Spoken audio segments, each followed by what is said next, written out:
Today's episode of Alien Hour is a little bit longer than usual because our special guest, Conor Peterson, had so many fascinating things to say about ghosts and ghost hunting equipment and just all sorts of interesting stuff that it would have been a crime to cut this episode any shorter. But we here at Alien Hour believe that anyone with any interest in the paranormal will find this interview fascinating. Please enjoy this very special episode with a very unique individual.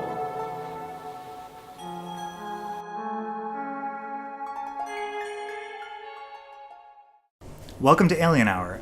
I'm Dr. Howard, and today I'm here with a very special guest, Conor Peterson, artist, mathematician, electronics wizard, and semi-pro ghost hunter. And we're here in his home. He very generously invited us in to talk about his forays into ghost hunting and some of the electronics and theories and ideas that exist in the world of ghost hunting. Yeah. Thanks, Dr. Howard. Dr. Howard approached me because he had seen a thing that I made, a gadget, some time ago, which is a ghost detector. And the title is, in fact, Ghost Detector. Those two words, Ghost Detector. Okay. Yeah, I mean, it's literally that. That's what it detects. It detects ghosts. Yeah. Let me give it to you real, okay? Okay. So the way that the ghost detector came about was I was an artist in Albuquerque, New Mexico, and as an artist you spend a lot of time in derelict old buildings, for sure. And a friend of mine, As a ghost hunter, you also probably spend a lot of time in derelict old buildings. I mean, whenever I can. I mean, not you, just like in general, I mean, maybe that's a similarity. We can get to this later, but I was kind of thinking about how maybe there are some similarities as an artist and as a ghost hunter. Maybe there are some similarities between those activities, and I hadn't even thought of the fact that both artists and ghost hunters spend a lot of time in derelict old buildings. They're exactly the same thing, but it doesn't necessarily has to do with derelict old buildings. So a friend of mine approached me, and the friend was not Dr. Howard. A friend of mine approached me and just said basically that, like, in all of these long hours that we were working, that he felt as though that the building was haunted. And I wasn't really sure what to think. Now, my background is in computer programming and electronics and art, and so the idea that the building was haunted had not really occurred to me. This is my first experience with ghost detection, and I said, "Oh, I will make you a ghost detector." And so I researched how to build ghost detectors, and it turns out that most of the plans that you can find on the internet are about building what they call EMF detectors, electromagnetic fields. Go ahead. So I wanted to ask you, actually, I was doing some research earlier about ghost detecting, probably some of the same kind of research that you did, and I saw online some people who say that EMF is dangerous, and they were advertising. I saw like pendants and bracelets to protect you. I also saw somebody wrote that, I didn't have time to verify this afternoon, but they said that NASA did a study about EMF radiation and that you can protect yourself from it with a cactus. I don't think that you can protect yourself from EMF radiation with a cactus. But do you think the cactuses look like they're protected from EMF radiation? The cactuses themselves are... Okay. So I just thought it was kind of interesting that a lot of people think that EMF is dangerous, and then also a lot of people think that ghosts emit EMF radiation. I thought that was kind of strange, like, are ghosts dangerous? Look, you're conflating these things. Maybe a ghost has something to do with EMF. Okay. But do you think that you can sense every ghost through its EMF? I don't think so. Think about your haunted wind chimes, for example. What the hell does that have to do with EMF? A ghost can haunt in any damn plane of reality that they want. Okay. But at the same time, like, not every ghost is evil either. Right. Look, Dr. Howard, if you died... Yeah. And you were haunted, and maybe you were feeling a little bit jaded. Right. For whatever reason, you couldn't leave this plane. I don't think you'd really give me a hell of a time for it. I don't think that I would try to, like, make you sick with radiation. Yeah. Like, maybe I'd like throw some stuff around. No, let's bring this back to basic basic scientific concepts, right? Okay. Like, do not assume that a ghost is actually malicious. Right. Okay. I mean, yeah, their energy is trapped here, like, somewhere in between life and death. And that is a lousy situation for any spiritual life essence. Absolutely. Okay. I feel like we should talk about what the ghost detector does and what it's looking for. Yeah, okay. So it's not looking for EMF? So the ghost detector itself is not looking for electromagnetic fields. So an electromagnetic field, right, is a disturbance in, like, it's like you're looking for, like, basically static, okay? And I don't think that detection method is problematic. I think that's legit. I think that you can detect ghosts with EMF. Okay. I was more interested in detecting ghosts through low frequency radio emissions. We are immersed in a man-made radio environment right now through the power grid, especially. Okay. And all of the machinery and all the light bulbs and all of the Comcast routers and everything else that's in our, like, periphery are all contributing to this. You can imagine, like, a lake surface that is, like, is constantly in motion, and it's not like there's, like, big things making huge waves, although the power grid is pretty big, but, like, every single device is creating ripples in that field. But also almost everything that you're just doing passively here, even just recording this episode of Alien Hour, is creating additional interference in that electromagnetic field. So it could be creating ghosts. No, we're not creating ghosts. Okay. But so here's no, the other way around. That like, if you think that the ghosts are here, with us, we could be interacting with them. They might not be, like, physical. Like, the ghost may not actually, like, you know, like work in that plane.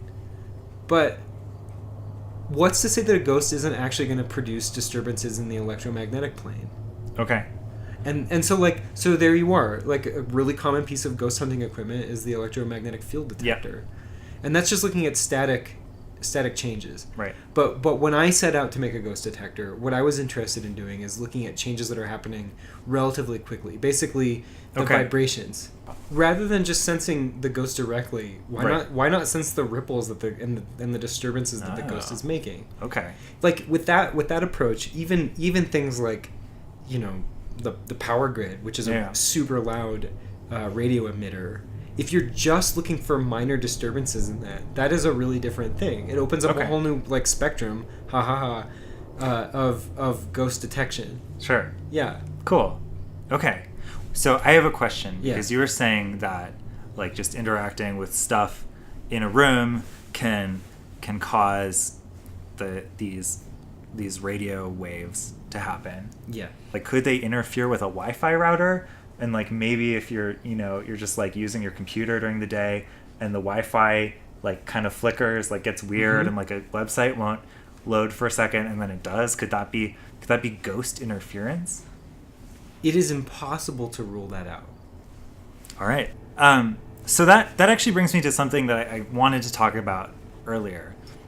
And that is, I've watched some of these ghost hunting shows. Again, I don't watch a lot of ghost stuff because I've had my own ghostly experiences, like your friend you were talking about, that kind of freaked me out a lot.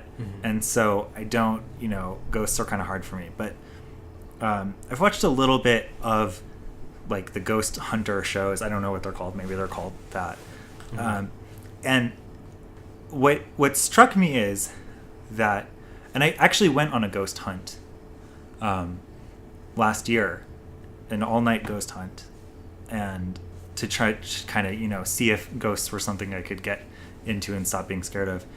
And during that and during the show, something that really struck me is that if these are spirits of departed people, that the aesthetics of ghost hunting, I felt like were kind of disrespectful. And the ghost hunter that I went on a tour with, he told us that the number one thing is that you have to be respectful to the spirits. But then he totally wasn't. And he was just like yelling at them and like getting angry and like complaining and being like, why aren't you talking to my friends? Like, here, I came out here to see you. Where are you? Like, where are these ghosts? And there's no aesthetic consideration at all. It's just this, like, people are just wearing like, like sweatpants and like they don't care, and they just have like some, cheap EMF detector that they ordered on Amazon, and it's just like, whatever, come on, ghosts. And so what really interested me about you and about the ghost detector is that it's a beautiful object, and it's been crafted with care. Mm-hmm. And I was thinking about some of the like seances and things that used to happen, and how maybe there was like more, like maybe those people had more ghostly experiences because they set up an aesthetically pleasing experience for the ghost. It's somewhere that they want to be because it's like a nice, like everybody's dressed up.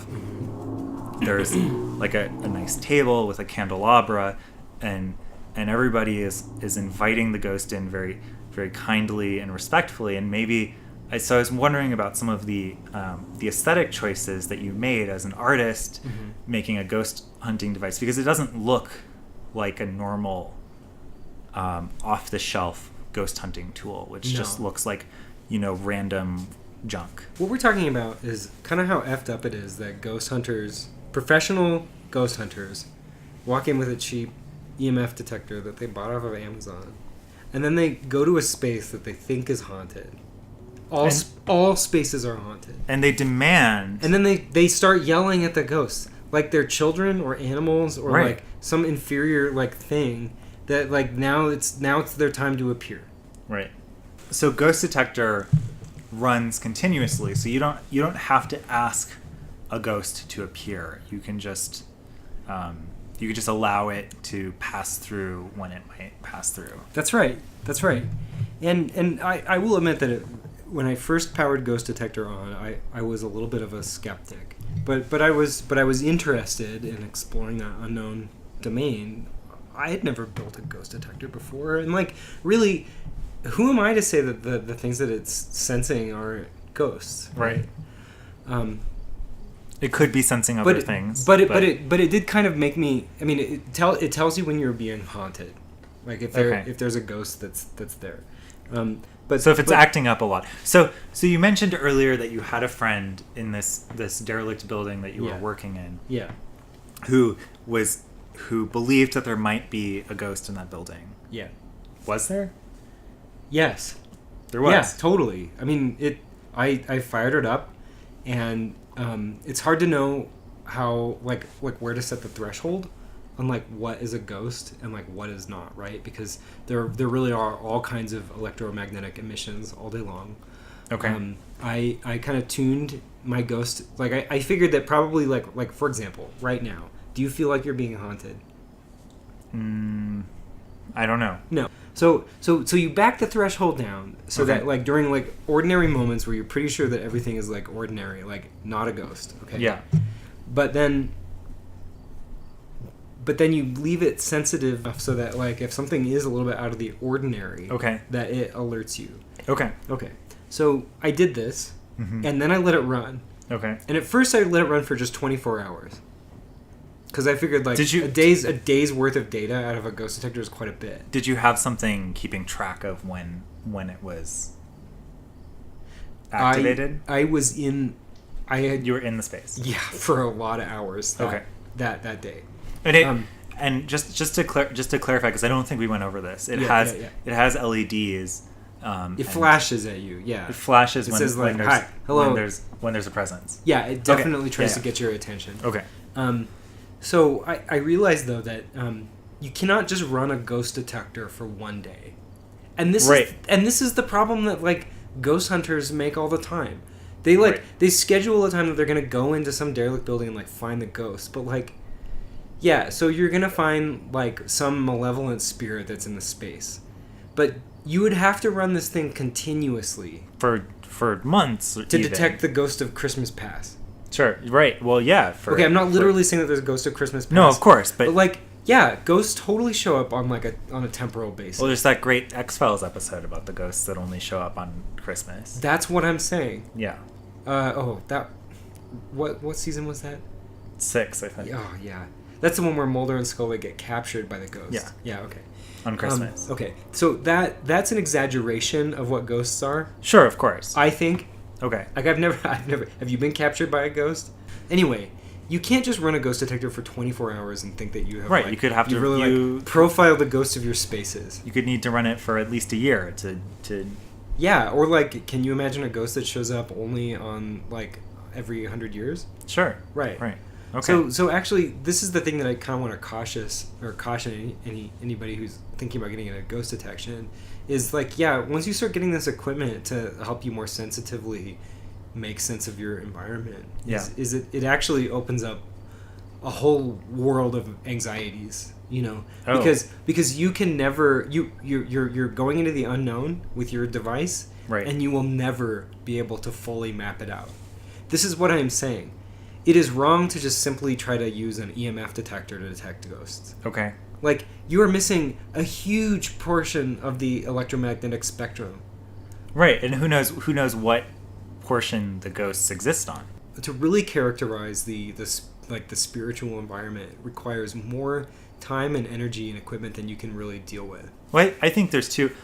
So talking to you about this, I think there's two considerations that I feel are important now, which are the aesthetic concerns of providing ghosts with something that, you know, I don't think you necessarily have to think about what the ghosts might want, but even just something that you think is beautiful or inviting, and they could appreciate that. They could appreciate the effort that you made in order to create a space that they want to engage with. Yeah. And the other consideration, which I never thought of this until I started talking to you, is the passive ghost observing, the sort of the long-term ghost observation or monitoring. Like the ghost hunter that I went on a ghost hunting all-night ghost hunt with, and was demanding that they show up right that second because he wanted to impress. He's a quack, dude. Yeah, well, that's how I felt at the time. I was like, please, leave the spirits alone. Be kind to them, like you told us to do, and now you're being a hypocrite and you're yelling and you're upsetting them, and maybe I don't even. Dr. Howard, ghosts are misunderstood. Yeah. No kidding. They haunt people. They cause havoc in their lives. They turn televisions on, moves chairs across the floor, and they scare the bejesus out of you. Mess with the Wi-Fi, maybe. Yeah, it's a possibility. That I would definitely not rule that out. I think that's maybe if anybody knows. Maybe you should rethink. I'm just saying this to everybody here. It is important to rethink the way that you approach a ghost. Yeah. Okay. And you have to approach the ghost with an open mind, and you have to be, just like the FCC says on every device, you have to be able to accept the interference that may be caused. Okay. And that means with an open mind. Namaste. Okay. So the thing about ghosts is that they can return the energy that you bring to them. Right. So what are you going to gain by just shouting at a ghost? Nothing. Right. The golden rule? Yeah. It applies to ghosts too. Okay. They're not even necessarily people. Dr. Howard, I want to take you through a visualization exercise. Okay. Okay. I want you to close your eyes. Okay. And I want you to imagine that you are sitting cross-legged on the floor, and there is suddenly a large spider that is crawling toward you. Okay. Okay. And I want you to tell me, what do you do with this spider? Do you obey some sort of weird alien urge to kill the spider? Or do you get the jar off of your shelf and the little envelope that's sitting on your table, okay, and do you try to save the spider, or do you just crush it? Do you want me to answer? Yeah, this is a visualization exercise. Sorry. I just want you to be honest with yourself, your whole self.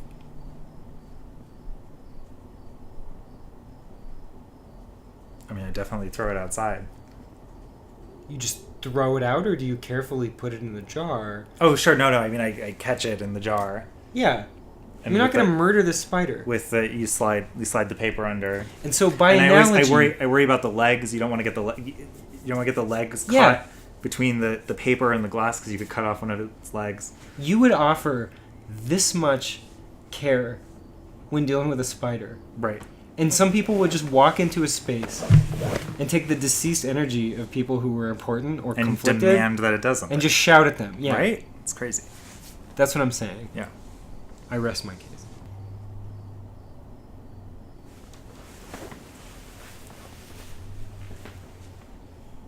When you are being haunted, this ghost detector will flash. Okay. It'll strobe. So this is just normal. This is not haunting. We're not being haunted. Okay. That is true. And I don't know if your viewers can see it, but there's a rod here that comes down. Okay. This is aluminum? Yes. Okay. It's all aircraft grade aluminum. The rod is the antenna. Okay. Okay. This antenna feeds up to a box here that I don't think that you can see. It's out of the frame, but it's there it goes.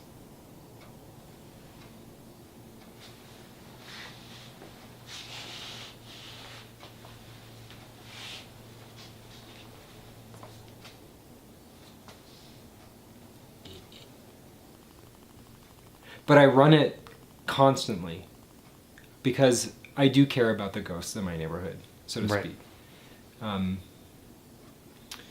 And anyway, we have to release this energy. I just have to take a breath because I did not really expect that.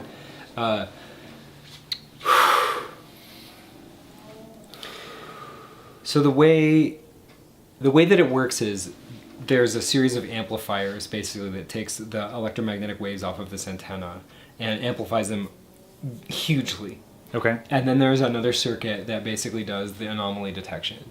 And it's complicated, and it's a little bit proprietary, and I don't really want to just spoil it by saying it out loud. Okay. But yeah, like at a minimum, one of the basic things it takes into consideration is what is the amplitude of the electromagnetic spectrum right now, okay? And it's designed with like the power grid in mind to kind of filter that out. Okay. Okay. Yeah. Which is for debate, because like you were saying with like the Wi-Fi and the right. and the light bulbs that go down, it's like a ghost could totally interfere with that. But ignore that for a second. It's trying to filter that out and find a more kind of raw presence and filter out some of the known stuff that's just going on all the time. Yes, doctor, that is correct. Okay. Yeah. And in the meantime, yeah, the aesthetics of this are designed to remind you of the radio. Okay. I mean, like I said before, it is in the shape of a cell phone tower. Sure. Which is one of the most powerful radio emitters around, and one of the most significant to humans. Okay. In the contemporary moment. I think for me, more important than that was just that there's care and craft that went into this. Oh, yeah. Absolutely. It's not a haphazard or random thing. It was you had an idea and pursued it and built a beautiful object. Yeah. Yeah. The whole thing is precision milled Yeah. out of aircraft grade aluminum. With no exceptions. Well, should we? We got a little bit of a signal before. Should we see if we can try to? Or I know we were saying that we don't want to demand that ghosts show up, and I don't want to be hypocritical. No, but you can invite them. But we could try. It's we fine. could just see. It's fine.